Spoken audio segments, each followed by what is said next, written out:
cuando vimos la parte de manejo prehospitalario, cuando vimos la parte también de atención al politraumatizado. Y ya hemos hablado también un poquito de esto. Sin embargo, en esta TEO se ha ahondado muchísimo más en algunos conceptos, sobre todo en cuanto a las causas de las hemorragias, ¿no?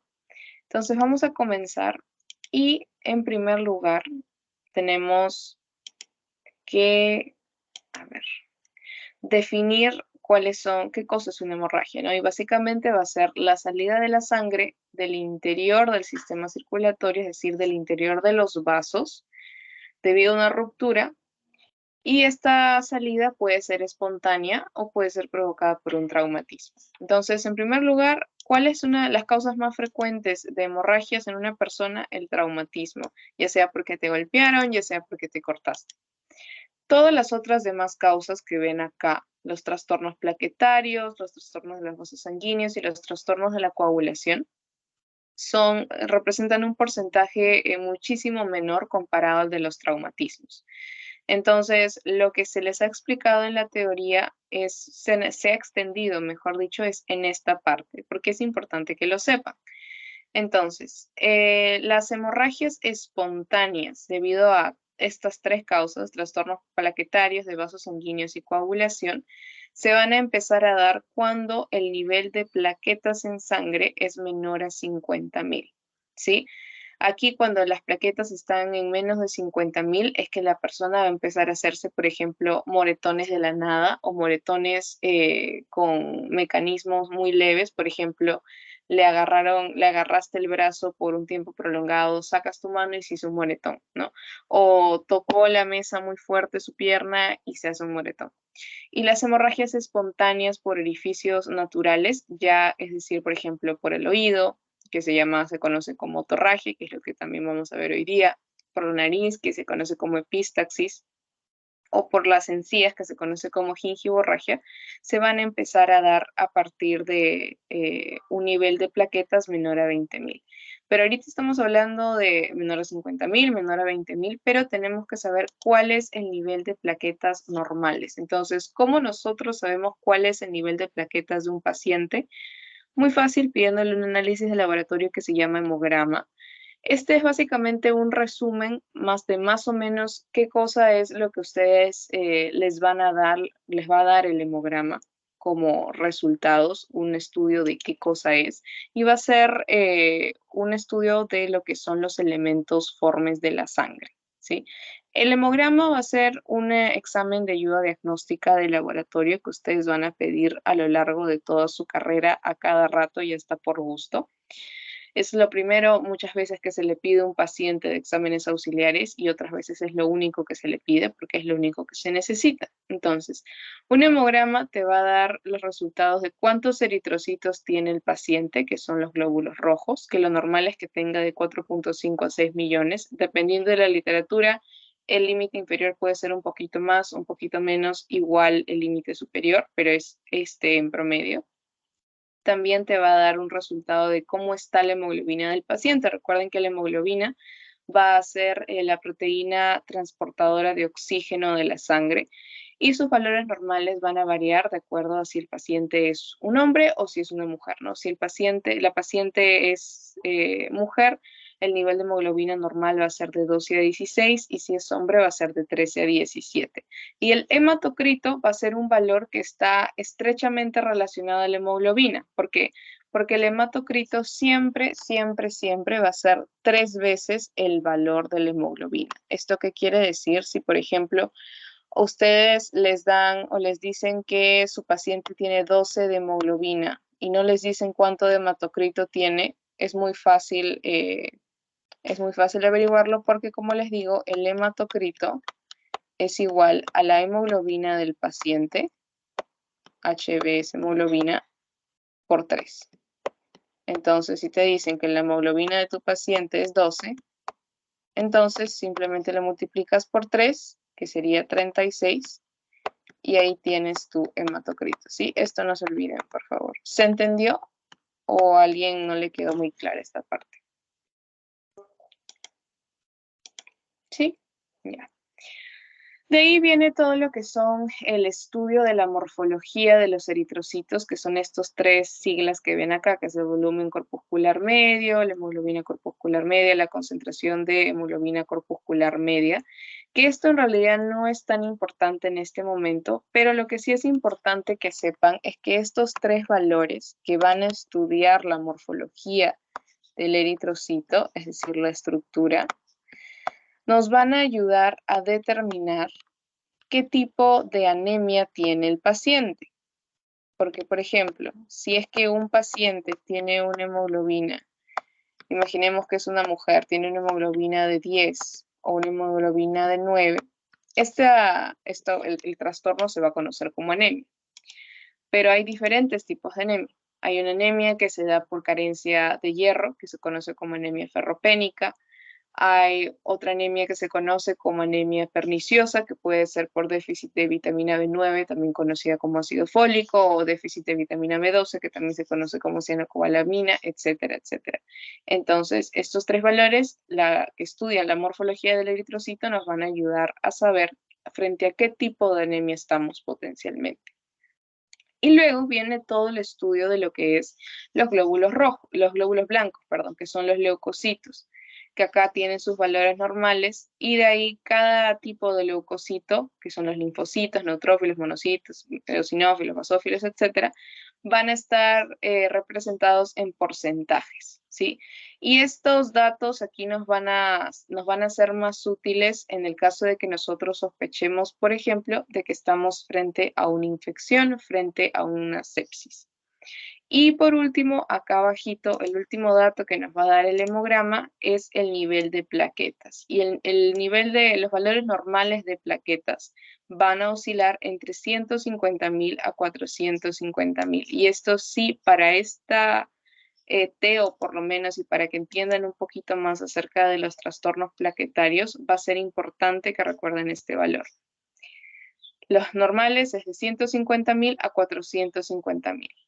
Si está por debajo de 150.000, se conoce como trombocitopenia. Y si está por encima de 450.000, se conoce como trombocitosis. ¿Sí? Entonces, empezando con las causas de hemorragias relacionadas a trastornos plaquetarios, tenemos en primer lugar, y siendo la más frecuente de la que vamos a hablar ahora, es la trombocitopenia, que como estamos diciendo, también conocida como trombopenia, es lo mismo, que como estamos diciendo es la disminución del nivel de plaquetas por debajo de su límite inferior normal, que vendría a ser 150.000. Entonces, esta trombocitopenia va a tener diferentes causas, pero el resultado de todas estas causas, todas estas etiologías va a ser el mismo. ¿Qué cosa es? Que el paciente va a sangrar con muchísima más facilidad. Entonces, esta trombocitopenia puede darse porque no se están produciendo suficientes plaquetas o porque el número de células precursoras de plaquetas, que son los megacariocitos, está disminuido, o porque está habiendo un daño en lo que es los mecanismos de producción de plaquetas, que es algo que se conoce como trombopoiesis ineficaz. Entonces, estos tres van a ser las causas principales de trombocitopenia en un paciente. Una disminución en la producción, una disminución en el número de células precursoras de plaquetas, que son los megacariocitos, o la trombopoiesis ineficaz, que es básicamente un mecanismo de producción que se encuentra dañado y que como resultado va a dar plaquetas que no son funcionantes. Otras causas puede ser un incremento en la destrucción de plaquetas, porque recordemos que todas estas células de la sangre van a tener un tiempo de vida media y pasado este tiempo de vida media, el vaso, que es un órgano que, como recordarán, encontramos en el hipocondrio izquierdo, las va a secuestrar a todos los eritrocitos viejos, a todas las plaquetas viejas, y se los va a comer y los va a deshacer. ¿Por qué? Porque ya están viejos, ya no sirven y ya no están cumpliendo su función. Entonces, ¿cuál es el tiempo de vida media de las plaquetas? Después del cual el vaso los va a secuestrar y se las va a comer, las va a eliminar, es de 7 a 10 días. 7 a 10 días. Y esto es una pregunta así de cultura general en medicina, así que es importante que lo sepan. Y por ejemplo, el tiempo de vida media de los eritrocitos es muchísimo mayor, ¿no? Es de 120 días. Entonces recuerden eso. Entonces, cuando hay un incremento en la destrucción de plaquetas, y es decir, esta destrucción ocurre antes de los 7 días, es que se produce una trombocitopenia, porque ya no solamente se está eliminando a las plaquetas que están viejas y ya no sirven, sino que se están eliminando plaquetas jóvenes y funcionantes. También puede darse por un incremento en el consumo. Y este incremento de consumo de plaquetas se va a dar en 3 escenarios puntuales. En algo que se conoce como la coagulación intravascular diseminada, en el que básicamente hay un incremento en la formación de trombos a nivel sistémico, que esto ya lo habíamos explicado cuando vimos la parte de quemaduras. Las plaquetas son estructuras que son muy pegajosas, ¿sí? Entonces, como son muy pegajosas, cuando se chocan una contra la otra, se van a quedar pegaditas. Y cuando se quedan pegaditas, van a seguir circulando por la sangre así, una unida a la otra, como estamos dibujando acá. Entonces se encuentran con otra plaqueta, se chocan y esta se pega, se encuentran con otra y se pega, y así sucesivamente, hasta que se forma un trombo gigante. Y si no hay quien las despegue, quien las disuelva, entonces el trombo va a seguir creciendo, creciendo, creciendo. Y esto es parte del proceso de esta entidad que se conoce como coagulación intravascular diseminada. Otra entidad que puede provocar un incremento en lo que es el consumo de plaquetas es la púrpura trombocitopénica trombótica, en la que ocurre lo mismo. Hay un incremento en la formación de trombos, pero se da por otros mecanismos que son autoinmunitarios, es decir, que es por culpa de que nuestro propio sistema inmune nos está atacando una proteína que es importante para evitar que estas plaquetas estén pegando y se estén formando trombos.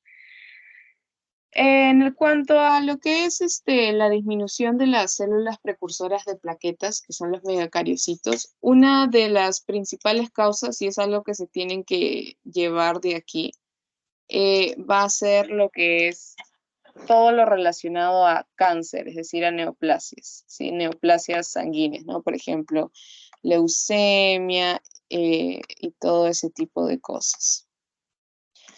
En el caso de trombopoiesis ineficaz, que es un daño en la producción de plaquetas, es decir, no se producen plaquetas que sean buenas, tenemos todas estas enfermedades, ¿no? De Wiskott-Aldrich, megaloblásticas, etcétera, pero esto no es importante. Sí, no es importante que se lo aprendan al pie de la letra. Lo único que tienen que saber es que una de las principales, dentro de los trastornos plaquetarios, una de las principales que va a causar hemorragias en un paciente, hemorragias espontáneas, o un incremento en el número, en la cantidad de sangre que sale luego de que el paciente se hace una herida, va a ser la trombocitopenia, que es la disminución del número de plaquetas por debajo de su límite inferior normal, que es 150.000, y esta trombocitopenia se puede dar por causas centrales o por causas periféricas. En cuanto a las causas centrales, tenemos una disminución en la producción de plaquetas, disminución en el número de megacariocitos y trombopoiesis ineficaz. Y en cuanto a lo que es las causas de trombocitopenia periférica, tenemos ya sea por aumento de destrucción o por aumento del consumo. ¿Sí? Eso es todo, chicos, en cuanto a trastornos plaquetarios. No sé si alguno tenga alguna pregunta respecto a este tema.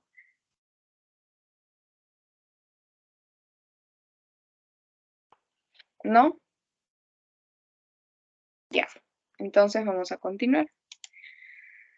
Luego tenemos lo que son los trastornos por defectos de la pared vascular.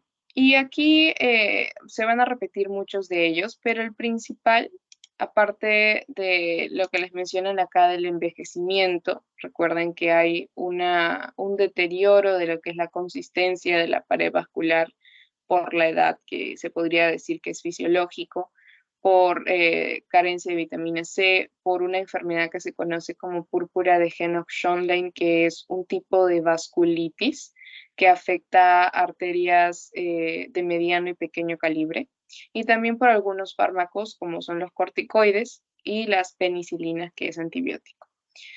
Pero dentro de otras causas tenemos lo que es el síndrome hemolítico urémico, que va a ser ocasionado por infección por una bacteria que se conoce como Escherichia coli enterohemorrágica, que va a producir una toxina que se llama toxina Shiga. Entonces, esta toxina lo que va a hacer es provocar hemólisis, que ya hemos visto que se trata de una destrucción de los glóbulos rojos, y va a producir también un incremento de la uremia y va a producir daño en los riñones. Y bueno, acá también se vuelve a repetir dentro de las causas lo que es la púrpura trombocitopénica trombótica. De ahí tenemos todo lo que es los trastornos de la coagulación. Pero antes de hablar de los trastornos de coagulación, que son estos dos que vemos acá, que son los principales y los más frecuentes, la enfermedad de von Willebrand y la hemofilia, tenemos que saber qué cosa es lo que se va a ver afectado en estos trastornos de la coagulación. Entonces, cuando nosotros nos hacemos un corte y dejamos de sangrar porque nuestra sangre se coagula, ese sitio se coagula, es porque se ha puesto en marcha lo que se denomina la cascada de coagulación, que es lo que ven acá. No es necesario que se lo aprendan ahorita, pero solamente la pongo para que vean de dónde es que sale o cómo es que se originan estos trastornos de enfermedad de von Willebrand y hemofilia de los cuales vamos a hablar. Esta cascada de coagulación va a tener 3 vías, como ven acá. La vía intrínseca, la vía extrínseca y la vía común. Y el resultado de la acción simultánea engranada de estas 3 vías va a ser la formación de un parche de fibrina. Y va a ser la fibrina, que es una especie de red, la que va a parar el sangrado y va a poder hacer o va a permitir que se pueda iniciar el proceso de regeneración, porque ya va a haber la sangre va a estar coagulada, entonces va a dejar espacio para las demás células reparadoras para que restituyan el tejido de esa zona. Nosotros, ¿cómo podemos saber que está habiendo algún tipo de defecto en esta cascada de coagulación? Pidiendo estos 3 exámenes que ven acá en la parte izquierda, que son el tiempo de tromboplastina parcial activado, también conocido como TTPA, el tiempo de protrombina, conocido como TP, y el fibrinógeno, ¿sí? Tienen que saber qué estudia cada uno. Si nosotros queremos estudiar la vía intrínseca, entonces vamos a pedir el TTPA, que es el tiempo de tromboplastina parcial activado. Acá tienen cuáles son los valores normales. Igual se los pongo para que los sepan, no es necesario que se lo aprendan. Si es que queremos estudiar la vía extrínseca, pedimos el TP, que es el tiempo de protrombina, y si queremos estudiar la vía común, pedimos lo que es los niveles de fibrinógeno, ¿sí? Entonces, cuando hay algún defecto en esta cascada, en cualquiera de las 3 vías de esta cascada de coagulación, detectado por cualquiera de estos exámenes, ya sabemos a cuál corresponde a cada uno, TTPA a la intrínseca, TP a la extrínseca, fibrinógeno a la vía común, es que nosotros vamos a poder detectar estos trastornos en la coagulación, de los cuales los más frecuentes son estos: la enfermedad de von Willebrand y la hemofilia. Y esta hemofilia a su vez se va a dividir en 2 tipos, hemofilia de tipo A y hemofilia de tipo B.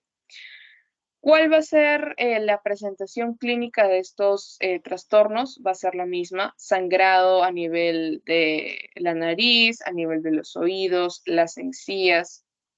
Algo muy característico de estos trastornos es que va a haber formación de algo que se conoce como amartomas, ¿sí? O hemartros. Hemartros, ¿sí? No me hagan caso, hemartomas no es hemartros. ¿Qué cosa es hemartros? Es un sangrado dentro de las articulaciones, ¿sí? ¿Cuál va a ser la diferencia entonces si es que tienen una presentación clínica tan parecida? Es el factor, es el elemento de la cascada de coagulación que van a afectar. En el caso de la enfermedad de von Willebrand, aquí se va a ver afectado principalmente lo que es el factor 8 y el factor de von Willebrand, como bien lo dice su nombre, ¿sí? Pero algo muchísimo más importante y que lo va a diferenciar de la hemofilia es que la enfermedad de von Willebrand no va a ser una enfermedad que se encuentre ligada al cromosoma X. La hemofilia sí. La hemofilia es una enfermedad ligada al cromosoma X y eso es algo que vamos a definir ahorita. Pero primero vamos a terminar con la enfermedad de von Willebrand. Entonces, esa es la primera diferencia entre ambas, ¿sí? La hemofilia va a ser una enfermedad ligada al cromosoma X, la enfermedad de von Willebrand no. En la enfermedad de von Willebrand se va a ver afectado el factor 8, que representa de la congénita de tipo 1, que es el 70% de los casos, y también en otros se va a ver afectado el factor de von Willebrand. En el caso de la hemofilia, estamos diciendo que es una enfermedad ligada al cromosoma X. ¿Esto en qué se traduce? En que en las enfermedades ligadas al cromosoma X, las mujeres que tienen, ustedes saben que tienen un cariotipo XX, van a ser portadoras.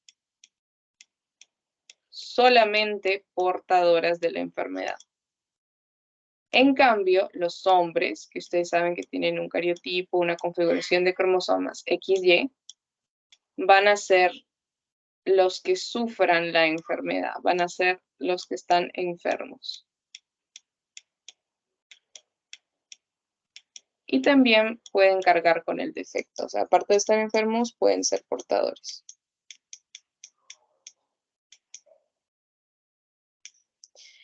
¿Esto por qué? Porque cuando es una enfermedad ligada al cromosoma X, quiere decir que una parte del cromosoma X se encuentra dañada. Entonces, si las mujeres tienen dos cromosomas X, si un cromosoma X está mal, tienen otro para compensar la función. En cambio, los hombres solo tienen un cromosoma X. Si este único cromosoma X que tienen mal está enfermo, está mal configurado, no tienen a otro para que lo compense, entonces por eso son ellos quienes van a sufrir de la enfermedad.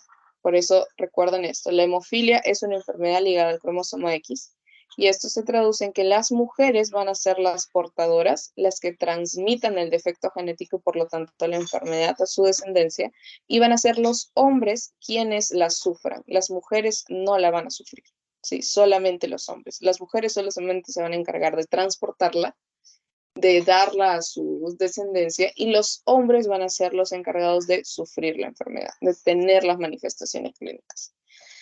Dicho esto, la hemofilia se va a dividir, como ya le habíamos mencionado, en dos: hemofilia de tipo A y hemofilia de tipo B. La diferencia es, otra vez, el factor al que van a afectar. La hemofilia de tipo A va a afectar al factor 8 y la hemofilia de tipo B va a afectar al factor 9. ¿Hasta acá alguna pregunta, chicos? ¿Alguna duda que tengan? Ya. Seguimos entonces. Esto está en el Drive para que lo lean con calma. Y es simplemente para que recuerden los conceptos que hemos visto aquí, de enfermedad ligada al cromosoma X, y reforzar que la diferencia entre todas estas va a ser el factor al que afectan, y también la etiología, ¿sí? Dentro de lo que son los trastornos adquiridos de la coagulación, porque recuerden que estos son congénitos, es decir, estos van a estar presentes desde el nacimiento y son adquiridos dentro del vientre materno. En cambio, los trastornos adquiridos son aquellos que la persona va a, valga la redundancia, a adquirir a lo largo de su vida, ¿no? Y pueden ser deficiencia de vitamina K. La vitamina K es una vitamina que está relacionada estrechamente a la cascada de coagulación, porque va a ser la que ayude a la formación de todos estos factores que ven acá. Las enfermedades que afecten al hígado, que se conocen como hepatopatías, porque es el hígado el órgano en el cual se van a producir todos los factores que componen a la cascada de coagulación. Otra vez la coagulación intravascular diseminada, y cuando hay transfusiones masivas. Pasado toda esta parte de etiología, que creo que es una de las partes más engorrosas de este tema, ya vamos a pasar a lo que es la clasificación de las hemorragias. Y esta es importante porque siempre se repiten preguntas acerca de esta clasificación, de este cuadrito que ven acá. Entonces, las hemorragias se van a dividir según su naturaleza, según su procedencia y según su gravedad. Según su naturaleza tenemos hemorragias externas, que creo que no requiere tanto una definición, es simplemente cuando la sangre sale al exterior, sale al ambiente. Y las hemorragias internas, que estas a su vez se van a dividir en internas cavitarias e internas intersticiales, que ahorita vamos a ver cuál es la diferencia entre ambas. Según su procedencia, tenemos hemorragias arteriales, venosas y capilares, y es muy fácil distinguir frente a qué tipo de hemorragia estamos, solamente mirando algunas cositas, ¿no? Lo que es el color de la sangre y también el patrón con el que esta sangre está saliendo al exterior. Y por último, tenemos las hemorragias según su gravedad, que se van a dividir en leve, moderadas, graves y severas o muy graves. Y esta división se va a dar de acuerdo a la cantidad, al volumen de sangre que se está perdiendo. Entonces, primero tenemos las hemorragias según su naturaleza, que habíamos dicho que era externa o interna. Entonces, dentro de las externas, como ven en la imagen, es simplemente una hemorragia donde la sangre sale al exterior, se ve.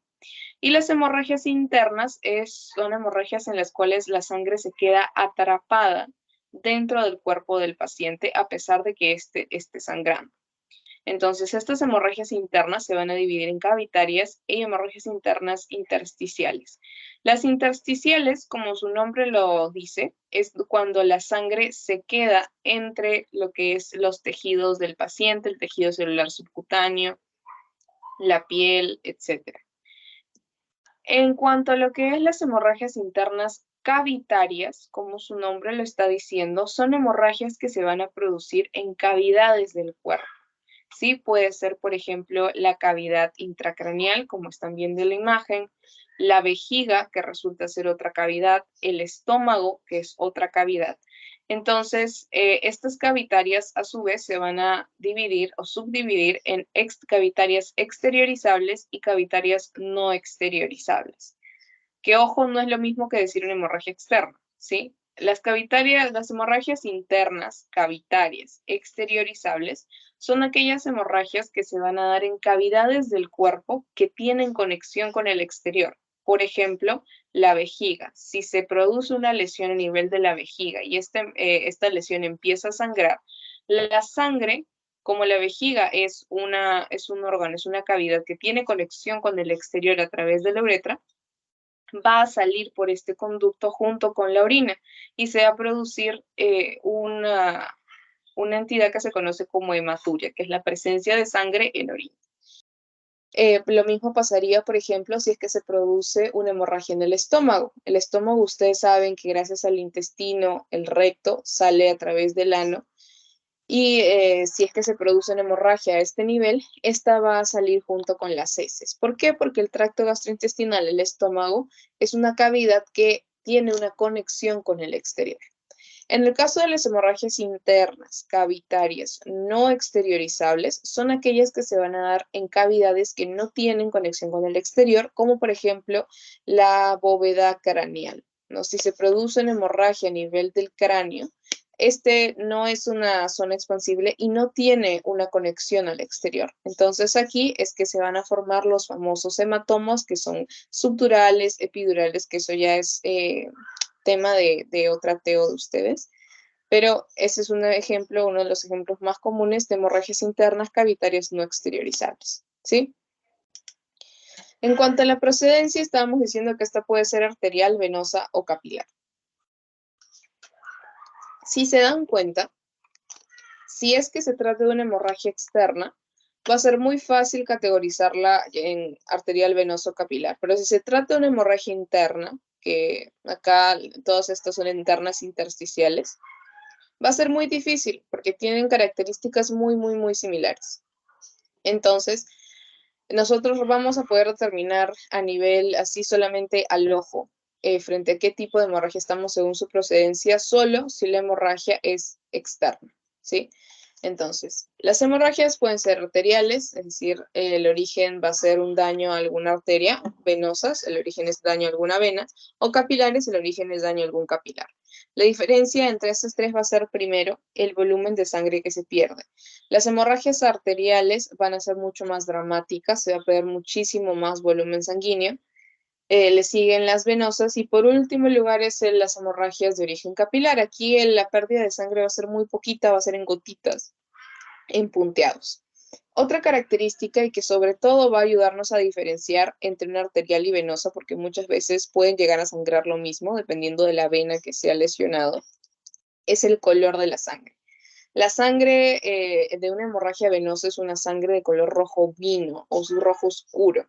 En cambio, la sangre que sale en una hemorragia de origen arterial es una sangre que es rojo brillante, casi carmín, ¿sí? Otra diferencia entre estas dos es el patrón con el que sale la sangre. En las hemorragias venosas, el patrón con el que sale la sangre es un patrón que se conoce patrón en sábana o patrón en napa. ¿Sí? Es una salida continua y la sangre empieza a cubrir lentamente la lesión y los alrededores. Y en el caso de las hemorragias arteriales, aquí la sangre sale con un patrón pulsátil, al ritmo de lo que son las contracciones del corazón, al ritmo de la sístole. Va a ser muy, muy característico. Y por último, tenemos lo que son las hemorragias según su gravedad, que les había comentado que es leve, moderada, grave, muy grave o severa, que esta división se va a dar de acuerdo a la cantidad de sangre que se va perdiendo, ¿sí? Y obviamente también, no solamente según la cantidad de sangre, que en leves menos de 0.5 litros, en moderadas de 0.5 a 1, graves más de 1 y muy graves de 1.5 a 3, sino que también de acuerdo a la presentación de signos de shock hipovolémico. ¿Alguno se acuerda qué cosa era el shock hipovolémico? ¿O por qué se daba? Chicos. Cuando bajaba el volumen de sangre. Exactamente, baja el volumen de sangre, que puede ser por una hemorragia o puede ser por deshidratación. Pero en este caso, en el caso de hemorragias, obviamente sería por pérdidas sanguíneas. Entonces, nosotros, una parte muy importante del manejo de un paciente con una hemorragia es reconocer los signos tempranos de shock hipovolémico. ¿Cuáles son estos signos tempranos? Estos 4 que vemos acá. Y de estos 4 vamos a poder evaluar 3. La frecuencia cardíaca, la frecuencia respiratoria y la presión arterial. Entonces, de manera fácil, en un shock hipovolémico van a subir todas las frecuencias, es decir, frecuencia cardíaca se eleva, frecuencia respiratoria se eleva y va a bajar todas las presiones. La presión arterial va a bajar. Entonces, esos van a ser los indicadores solamente estudiando las funciones vitales que nos van a decir que este paciente probablemente esté entrando en shock hipovolémico. ¿Cuál es el manejo de las hemorragias? En sí, esto ya lo hemos repasado bastantes veces. Lo primero es colocar presión directa sobre la herida, con un apósito o con lo que tengamos más cercano. Si esto no funciona, procedemos a la elevación de la extremidad a más o menos una altura de 30 grados. Si es, obviamente manteniendo todavía la presión. Si es que esto no funciona, entonces vamos a pasar a la compresión arterial. Y la compresión de una arteria, o mejor dicho, el elegir qué arteria comprimimos, va a depender de en dónde se encuentra esta hemorragia, ¿no? Como ven acá, por ejemplo, si se trata de una herida en la cara, se puede comprimir la arteria facial, se puede comprimir la arteria temporal, si se trata de una hemorragia a nivel de la pierna, se puede comprimir la arteria femoral, etc. Y por último, si ninguna de estas 3 medidas funciona, es que vamos a pasar a utilizar el torniquete. Y como ven acá, solamente hay 3 situaciones en las que se puede utilizar el torniquete.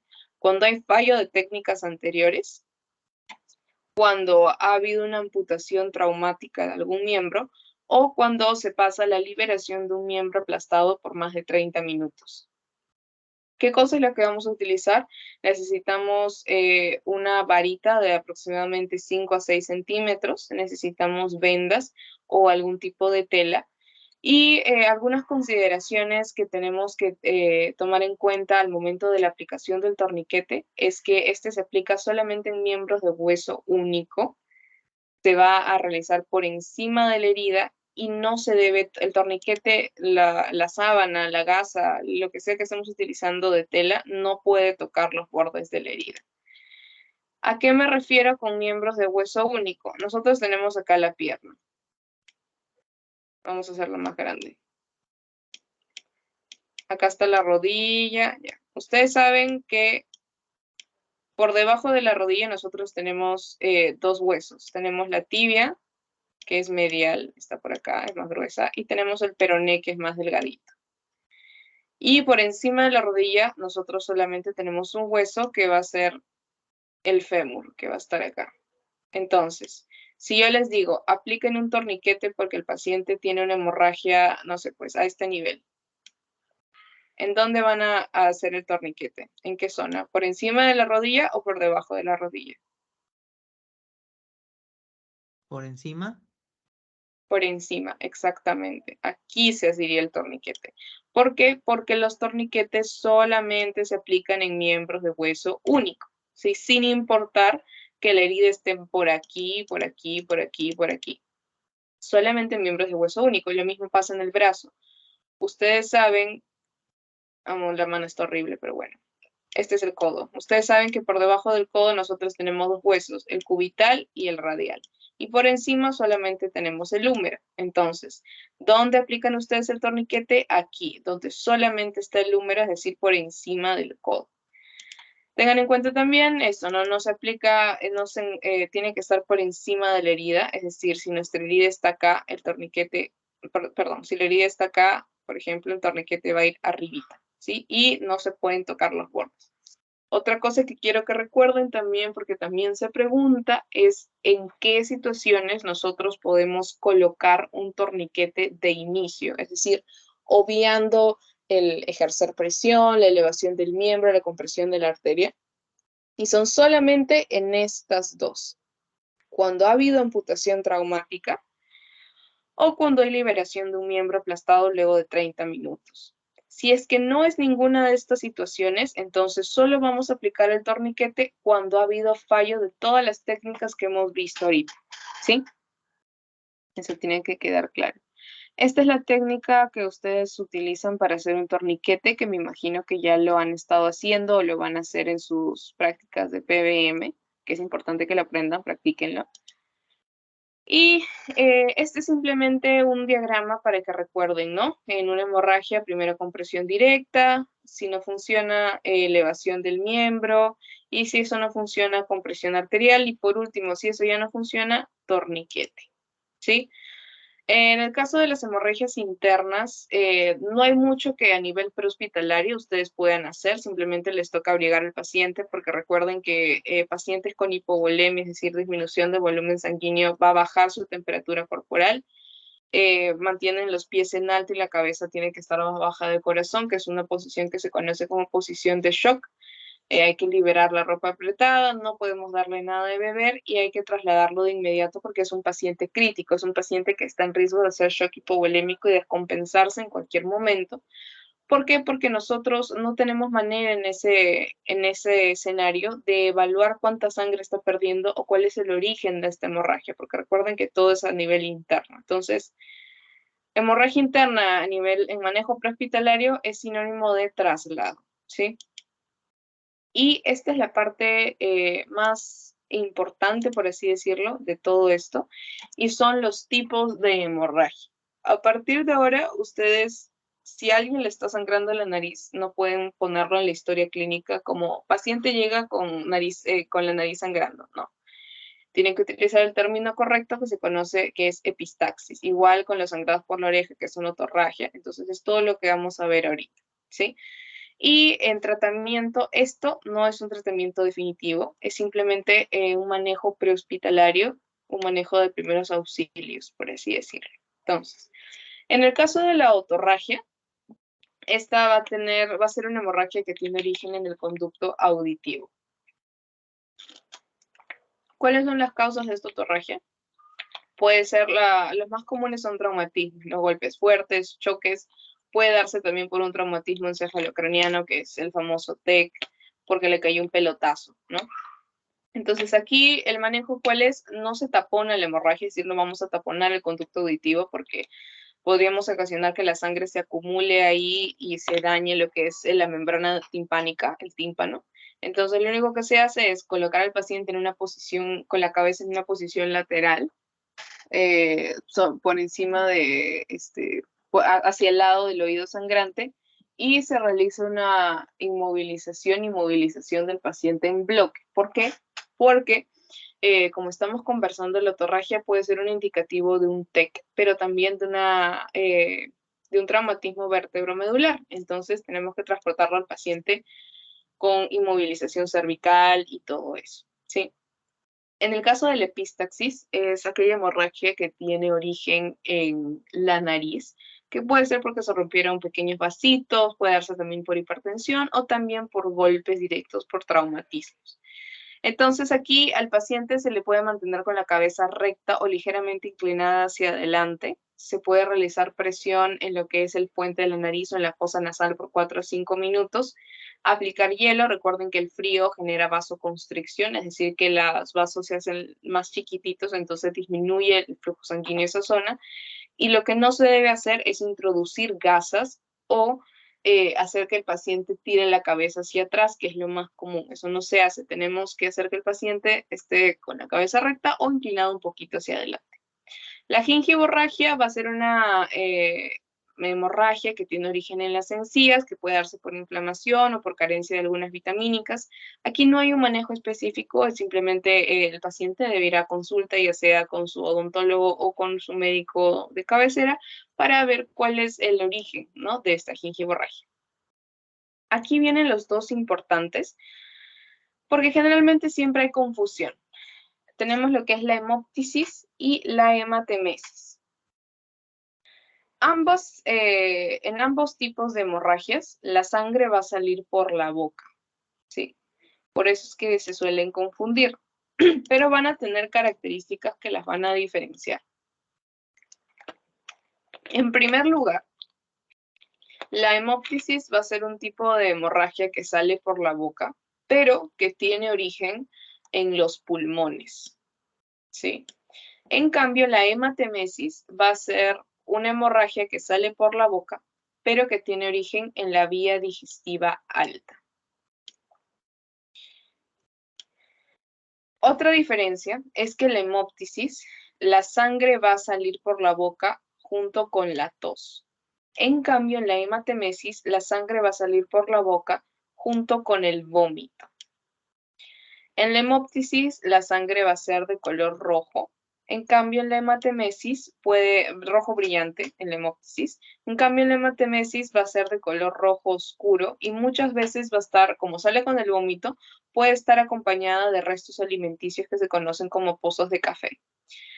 Y por último, la hemoptisis va a tener burbujitas, porque como viene de los pulmones, va a estar con aire, ¿sí? Entonces, la hemoptisis es una hemorragia que sale en donde la sangre sale por la boca, que tiene origen en los pulmones, y la sangre va a salir junto con la tos, va a ser de color rojo brillante y va a tener burbujas.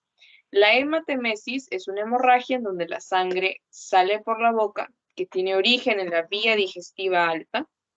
La sangre va a salir con el vómito, va a ser de color rojo oscuro y va a tener lo que son restos alimenticios. ¿Cuál es el manejo en todos estos pacientes? Es básicamente traslado, ¿sí? No hay mucho que ustedes puedan hacer, simplemente trasladarlo, porque se tratan de hemorragias internas que se están exteriorizando.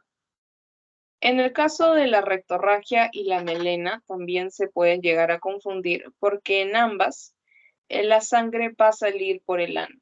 En el caso de la rectorragia, la sangre es de color rojo intenso y puede deberse a hemorroides o procesos tumorales a nivel del recto. En cambio, la melena es la salida de sangre junto con las heces, ¿sí? Y va a ser de color negro, va a dar como resultado heces de color negro intenso, muy malolientes, pastosas, es decir, que se pegan a la taza del water. y se va a deber a hemorragias que tienen origen en la vía digestiva alta, ¿sí? Entonces, ¿cuál es la diferencia entre rectorragia y melena? Perdón, rectorragia, sangre rojo intenso. El paciente se limpia con el papel y en el papel está todo manchado de rojo, de sangre, y esto se puede ver hemorroides o lo que es procesos tumorales, cáncer a nivel del recto. Y la melena es la mezcla, cuando la sangre sale mezclada junto con las heces y va a dar como resultado heces que son negras, malolientes y untuosas o pastosas. Y va a tener origen en la vía digestiva alta. Y por último tenemos la hematuria, que ya la habíamos mencionado, que es cuando la sangre sale junto con la orina. Esta hematuria puede ser microscópica, es decir, el paciente orina y aparentemente la sangre tiene un color amarillo normal, pero cuando esta se estudia al microscopio es que se detecta la presencia de eritrocitos, es decir, de glóbulos rojos.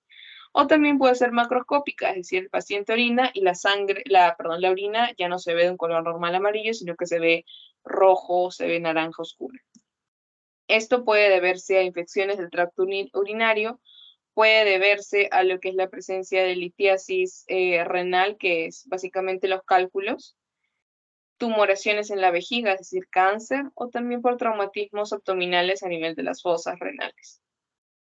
Y por último, tenemos estos dos, que son el signo de ojos de mapache y el signo de Barrow, que van a estar relacionados a la presencia de fracturas en la base del cráneo, ¿sí? El signo de ojos de mapache es la equimosis palpebral, también se conoce como equimosis periorbitaria, y nos va a indicar que va a haber una fractura de base de cráneo, muy probablemente a nivel de la fosa anterior. Y el signo de Battle es la equimosis retroauricular, es decir, detrás de la oreja, que nos va a indicar que hay una fractura de base de cráneo muy probablemente a nivel de la fosa media. ¿Cómo me acuerdo yo, por lo menos, cuál es cuál? El signo de ojos de mapache, los ojos están al frente, entonces es fosa anterior. El signo de Battle es de las orejas están a la mitad de la cabeza, entonces es fosa media. Y este es otra vez el cuadro que es, ahora sí se lo tienen que aprender, de la clasificación de la división de hemorragia según clase 1, 2, 3 y 4.